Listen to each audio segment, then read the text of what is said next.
اس وقت کام کرنے والوں کو سب سے زیادہ ضرورت اس بات کی ہے کہ یہ اپنے کام کے تمام اجزاء اور کام کے تمام شعبے اور کام سے متعلق جتنے بھی اجتماعی اعمال ہیں، ان اعمال کو صحابہ کرام کی سیرت پر لانے کی کوشش کریں، تاکہ اسے کام کے مقاصد کا حاصل کرنا اور اس کے ذریعے اس طریقہ دعوت کو زندہ کرنا جو طریقہ دعوت محمد صلی اللہ علیہ وسلم اور آپ کے صحابہ کا ہے۔ اس لیے کہ عادات اور عبادات ان دونوں پر تو رواج غالب آیا ہوا ہے۔ عادات اور عبادات ان دونوں پر رواج غالب آیا ہوا ہے۔ وہ یہ کہ مسلمان اپنی بشری حاجتوں کو رواج کے مطابق پورا کرنے میں سہولت محسوس کرتا ہے، لیکن ان حاجتوں کو سنت کے مطابق پورا کرنے میں دقت اور تنگی محسوس کرتا ہے۔ ہر ضرورت پر رواج غالب آ چکا ہے، کھانے میں، پینے میں، پہننے اوڑھنے میں، بیاہ شادیوں میں، کیونکہ ہر لائن کی سنتیں ہیں۔ اسی طرح عبادات میں بھی جتنے بھی اذکار اور اعمال ہیں ان پر بھی رواج غالب آیا ہوا ہے۔ تیسری سب سے اہم بنیادی سنت دعوت، اس پر بھی رواج غالب آیا ہوا ہے، اس لیے کہ رواجی طریقوں میں سہولتیں ہیں۔ لوگ یہ کہہ کر رواجی طریقے اختیار کر لیتے ہیں کہ حکم فرمایا ہے حدیث میں یسرا ولا تعسرا، کہ بھئی آسانی پیدا کرو، مشکل پیدا نہ کرو۔ اللہ اکبر! اگر اللہ کے دین کو امت تک پہنچانے کے لیے جتنے بھی سنت کی لائن کے مجاہدے ہیں، اگر ان کو یہ سوچ کر چھوڑ دیا کہ آسانی پیدا کرو، مشکلات پیدا نہ کرو، تو اس کا مطلب یہ ہوگا کہ پھر دین اور دین کی دعوت خواہش کی بنیاد پر چلے گی۔ دین اور دین کی دعوت خواہش کی بنیاد پر چلے گی۔ اللہ رب العزت مسلمان کی جان اور مال، اس کو اللہ رب العزت سنت کے مطابق اس راستے میں خرچ کرانا چاہتے ہیں۔ سہولت کے راستے جتنے بھی ہیں وہ سب کے سب مفت ہیں یا ان کے اخراجات بہت کم ہیں۔ مجاہدے کی لائن کی جتنی بھی شکلیں ہیں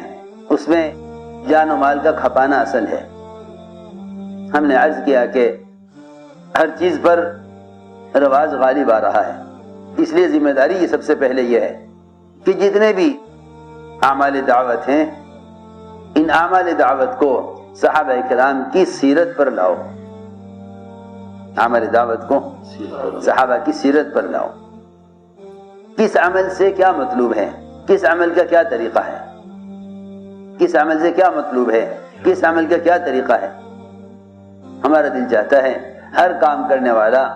پورے کام کو براہ راست صحابہ کرام کی سیرت سے نقل کرے، اس لیے کہ امت کو دعوت پر مجتمع کرنے اور امت کے قلوب کو اس کام کے لیے مشرح کرنے کے لیے اس کے علاوہ کوئی راستہ نہیں ہے کہ کام کو صحابہ سے نقل کیا جائے۔ سب سے پہلا مقصد انبیاء کی بعثت کا اور سب سے بنیادی مقصد اس دعوت اللہ کی محنت کا سب سے بنیادی مقصد یقینوں کا بدلنا ہے۔ بنیادی مقصد یقین کا بدلنا ہے۔ بنیادی مقصد یقین کا بدلنا ہے، اس لیے کہ سارے دین کا مدار ایمان پر ہے، پورے دین کا مدار ایمان پر ہے۔ اس یقین کے بدلنے کے لیے ہمیں سب کو اجتماعی طور پر اور سارے عالم کے کام کرنے والوں کو اجتماعی طور پر اس بات پر مجتمع ہونا پڑے گا، اس بات پر مجتمع ہونا پڑے گا کہ ایمان کی تکمیل کا اور کوئی سبب اور کوئی ذریعہ نہیں سوائے اس کے کہ لوگوں کو ایمان سیکھنے کے عنوان پر ان کے ماحول سے نکالا جائے اور دعوت دے کر انہیں مسجد میں ایمان کے حلقوں میں لا کر جوڑا جائے۔ دیکھو دوستو عزیزو، ہم اپنی رائے کو داخل کرتے ہیں اس کام کے طریقہ کار میں، اور ہم یہ دیکھتے ہیں کہ آج کل لوگوں کا مزاج کیا ہے، آج کل لوگوں کا مزاج کیا ہے، لوگ کیا چاہتے ہیں، عوام کیا چاہتے ہیں، ان کی چاہت کی رعایت کرنا، ان کی چاہت کی رعایت کرنا ہر لائن کی سنتوں کو ختم کر دے گا۔ عوام کی چاہت کی رعایت ہر لائن کی سنتوں کو ختم کر دے گا۔ اس لیے حضرت عمر فرماتے تھے رضی اللہ تعالی عنہ کہ جو اپنی رائے تجربات پر چلیں گے وہ سنتوں کے دشمن ہوں گے، جو اپنی رائے اور تجربے پر چلیں گے وہ سنتوں کے دشمن ہوں گے۔ ہم نے پہلی بات عرض کی ہے کہ دعوت کے ذریعے یقین کا بدلنا، اس کام محنت کے ذریعے اپنے ایمان میں کمال پیدا کرنا، یہ صحابہ کے گشت کا موضوع ہے۔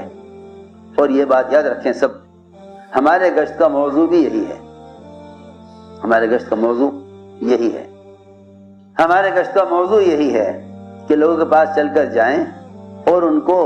ایمان سیکھنے کا عنوان پر تیار کر کے انہیں ان کے ماحول سے نکال کر اپنے ماحول میں لے کر آئیں۔ بلکہ اگر یہ کہا جائے کہ صرف یہی ایک صورت، اگر یوں کہا جائے یہی ایک صورت اس امت کے افضل امت ہونے کی ہے، یہی ایک صورت اس امت کے افضل امت ہونے کی ہے کہ لوگوں کے پاس جاؤ اور ان کو دعوت دے کر ان کو ان کے ماحول سے نکال کر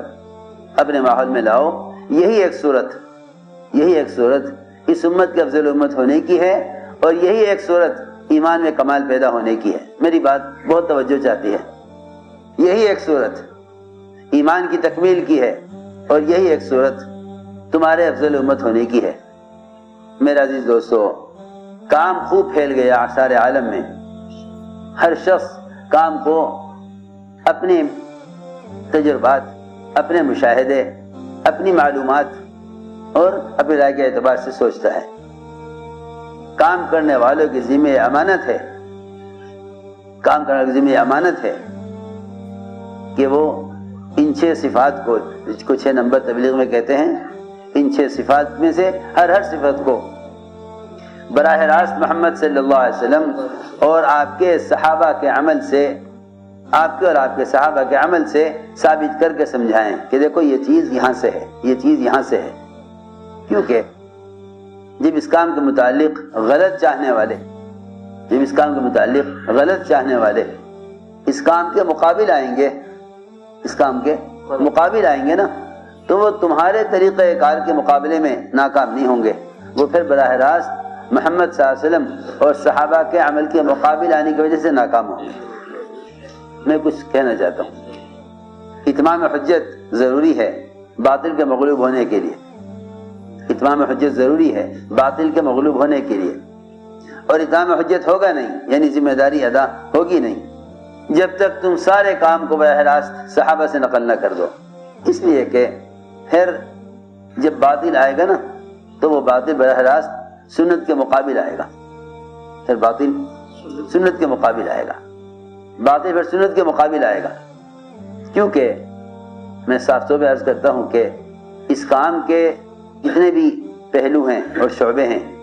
وہ سب کے سب براہ راست محمد صلی اللہ علیہ وسلم اور براہ راست قرآن اور حدیث سے لیے ہوئے ہیں۔ ہم جتنا وہاں سے لینے کی کوشش کریں گے اور جتنا کام کو وہاں سے سمجھائیں گے، باطل اس کام کے مقابلے میں اتنا ہی جلدی ناکام ہوگا، باطل اتنا ہی جلدی اس کام کے مقابلے میں ناکام ہوگا، کیونکہ ذمہ داری ادا نہیں ہو سکتی جب تک کام کو اصل سے بیان نہ کیا جائے۔ کام کرنے کی ذمہ امانت ہے کہ وہ ان 6 صفات کو، جس کو 6 نمبر تبلیغ میں کہتے ہیں، ان 6 صفات میں سے ہر صفت کو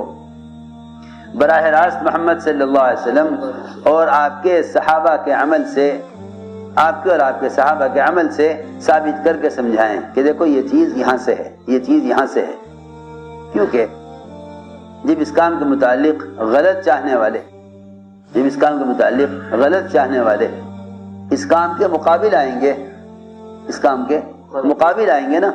تو وہ تمہارے طریقہ کار کے مقابلے میں ناکام نہیں ہوں گے، وہ پھر براہ راست محمد صلی اللہ علیہ وسلم اور صحابہ کے عمل کے مقابل آنے کی وجہ سے ناکام ہوں گے۔